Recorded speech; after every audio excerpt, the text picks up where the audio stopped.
सोलापुरात अल्पवयीन मुली गर्भवती असल्याची माहिती प्रशासनाला देणाऱ्या आशा सेविकांना आता संबंधितांच्या नातेवाईकांकडून धमक्या दिल्या जात असल्याचा गंभीर आरोप येतोय आणि त्यामुळे आशा सेविकांमध्ये भीतीचं वातावरण निर्माण झालंय।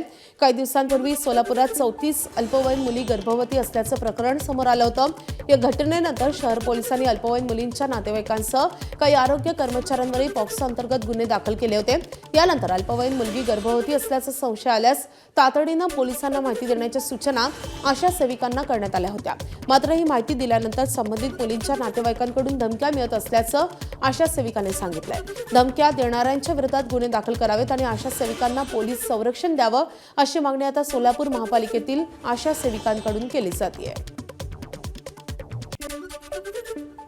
सोलापूर शहरामध्ये अल्पवयीन मातांचं एक प्रकरण समोर आलं होतं, ज्याची चर्चा राज्य आणि देशभरामध्ये झाली।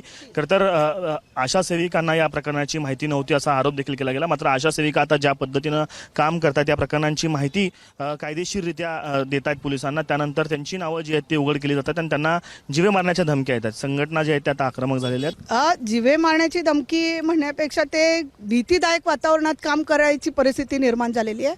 कारण ती व्यक्ती वारंवार फोन करते, त्रास देते आणि सांगते आणि गलिच्छ भाषा वापरते। फोनवरनं एवढा दिवस झालं, पण आज प्रत्यक्ष त्यांनी समोर येऊन डायरेक्ट अंगावरती येण्याचा हे गोष्ट केलेली आहे। तर जी काही आहे प्रत्यक्ष या घटनेची जी कोणी साक्षीदार आहे तर ही आशाताई आहे।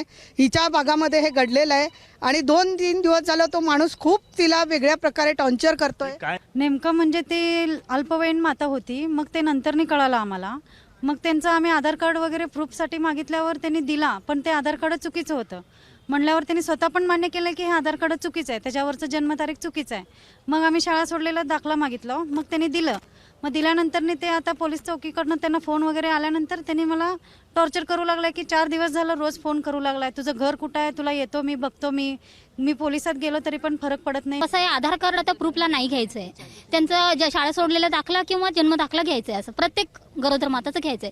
तसं त्यांचंही आम्ही घेतलेलं आणि स्वतः मेन म्हणजे त्यांनीच आमच्याकडे नोंद करा म्हणून आले होते आणि बंधनकारक आहे आम्हाला म्हणून आम्ही घेतलोय। आणि त्यांना असं वाटतंय आणि असं आणि त्यांनी स्वतः असं सांगतात की पोलिसांनी आम्हाला असं सांगितलं की तुमच्याकडे जे घरी मॅडम येतात त्यांनीच माहिती आम्हाला दिली। कॅमेरा पर्सन आयुक्त दिसा, आफ्ताब शेख, एबीपी माझा, सोलापूर।